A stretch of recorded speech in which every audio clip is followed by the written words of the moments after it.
All right, welcome back to Life Fit with DVD. Thanks for watching. Today, I wanted to talk about the shackles of shame and guilt and how to break through and reclaim your identity.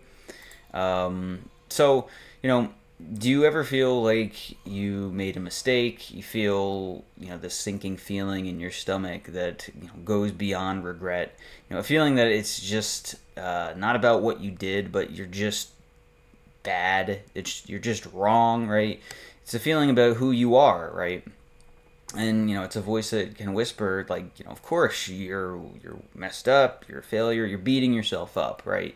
There's something wrong with you, right? Now that isn't a guilt feeling, right? That comes from somewhere else. I talk a lot here about the voices that are in your head aren't necessarily you, right? They could be very much programmed by somebody else in your life, often parents, but also society, bosses, friends, all sorts of people where you let in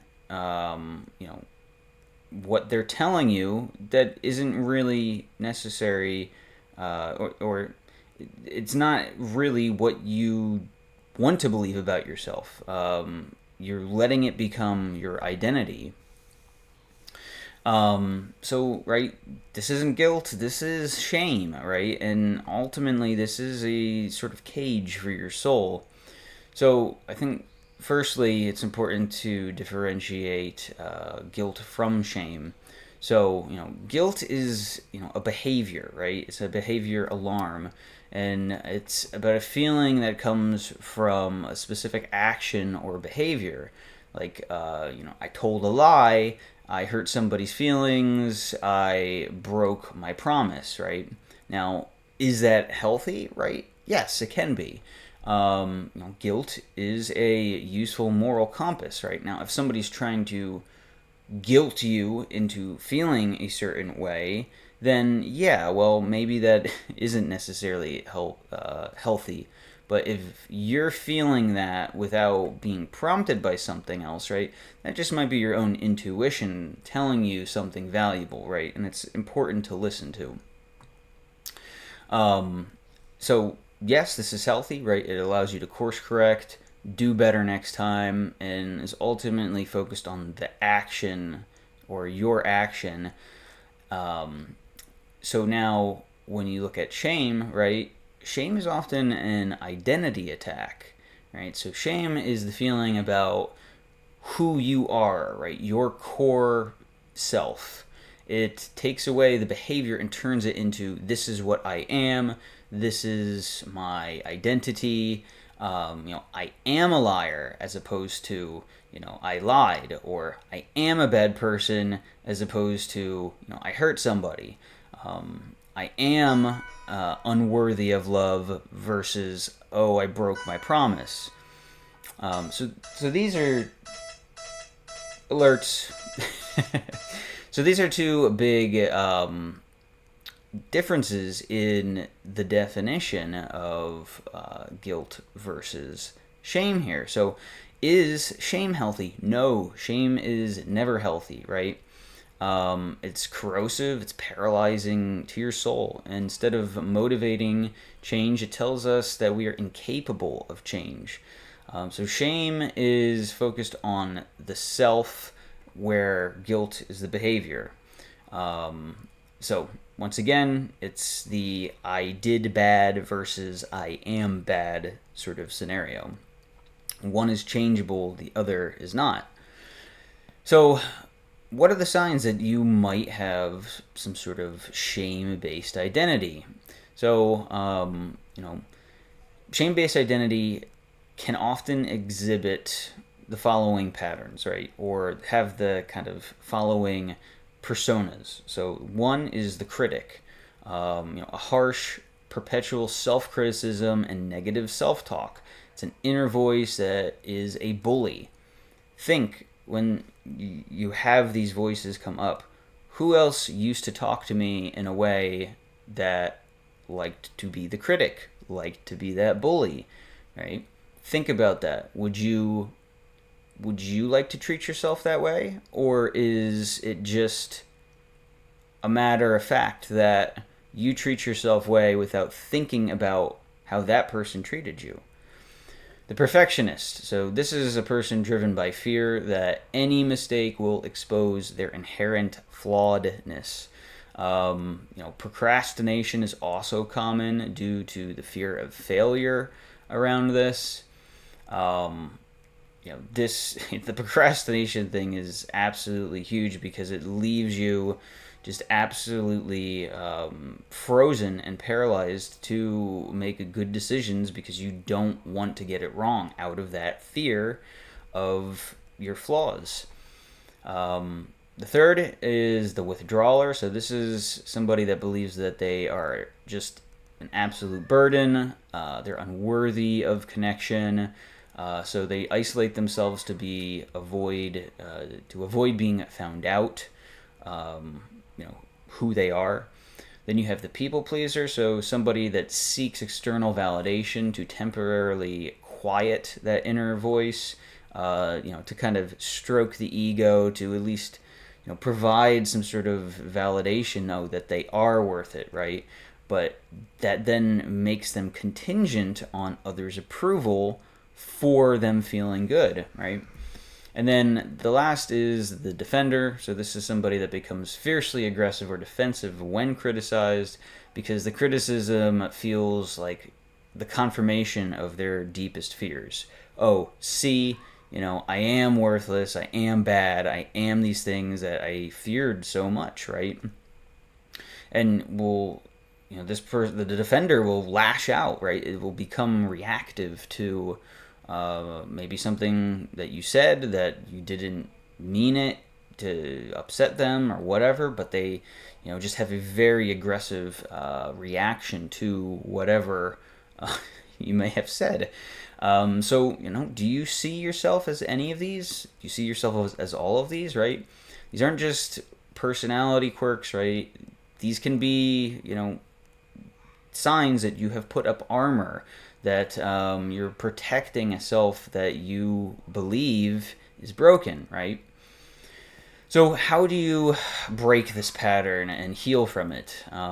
So ultimately, this is a journey. It's not a quick fix. The goal is to move on from, I am bad, I am not a good person, I'm not somebody that, or, I'm not a good person to somebody that just makes mistakes sometimes, right?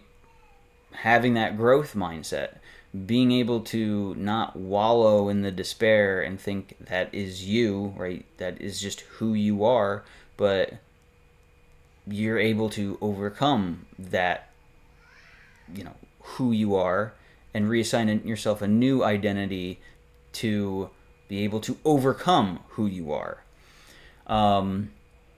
So the step one here is to name it, to separate from it. If you can identify these things, if you can attempt to classify it, this will begin to allow you to associate from that shame-based identity. So when you feel that wave of shame, pause, literally say it out loud, right? This isn't me.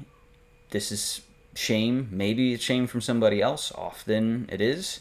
It's not the truth about me, right? I get to define the truth about me. This is a feeling I learned a long time ago. Separate that feeling from your identity. So step two, talk back to that critic, right? Your inner critic is the liar, right? Challenge it with evidence, right? Think back. Is this true over time? Have you always been this way? Is it everybody that does this to you? Or, you feel this way around? Or, is there evidence from your own experience that, there are people that like me, that do find value in what you do. So it's important to journal during that time, to challenge those thoughts, those beliefs that pop up from the inner critic. If it's saying that you're a failure, counter, well, I succeeded at this, right? Oh, I have these degrees. You know, I made this person feel good, you know, by doing something kind. Um, you know, ultimately, right, you're learning from this. It's not one outcome that does not define me. You must become your own defender in these situations. So step three, practice self-compassion. This is the antidote to shame, right? Have some grace for yourself. Talk to yourself like you would talk to a friend that's hurting. Would you tell your best friend that, oh, you're a terrible person because you made a mistake? No, probably not, right? You'd offer some sort of kindness. Now, it's important to offer truth, but be objective with that truth, right? The grace is very important, and to just treat yourself how you would like to be treated, or you would treat a friend. Step four, right? Share your story. Shame thrives in secrecy and isolation, so it will ultimately wither under the light of empathy. Find a safe person, a therapist, trusted friend, support group, where you feel like you can talk about this stuff. Um, you know, having others that resonate with the same experiences that you have had, right, is immensely healing. Um, and being able to just say, no matter how complex it feels like the things that you have experienced are, there is somebody else out there that has gone through something similar, right? This is very important. Step four is ultimately reparenting yourself and your inner child. Shame often starts in childhood, right? Visualize your younger self, what they did, what did they need to hear back then. Tell them that now if you're still having those thoughts, right? Besides, identifying it and hijacking it and the proof to, say, oh, is this always true? No, of course not, right? Tell them what they need to hear, right? You are good. You are worthy. Maybe you made a mistake, but you're still loved. It's not your fault. This isn't silly, right? It's neuroscience. We are building new reward pathways in the mind. So ultimately, the conclusion from this is that you can take your procrastination, your feelings of unworthiness, and you can heal them, right? You can heal from the shame because ultimately this isn't something that you are. It's something that you inherited, that you took on, probably because you are empathetic and you were telling the truth, or you just were kind of a beacon to what was going on around that time, a lightning rod, for other people that they just chimed in on, and that they, said things that you just willingly adopted, because maybe at that time you just weren't mature enough to realize that you had to take on those beliefs, right? that really wasn't you, like that you aren't a bad person. So, healing from this, it can take a lifetime, but it starts with the awareness, right? It starts in each moment that you break this pattern. And the moment that you realize that, the voice telling you that, oh, you're not enough or whatever, is lying to you. Your worth is not up for debate. It is a birthright.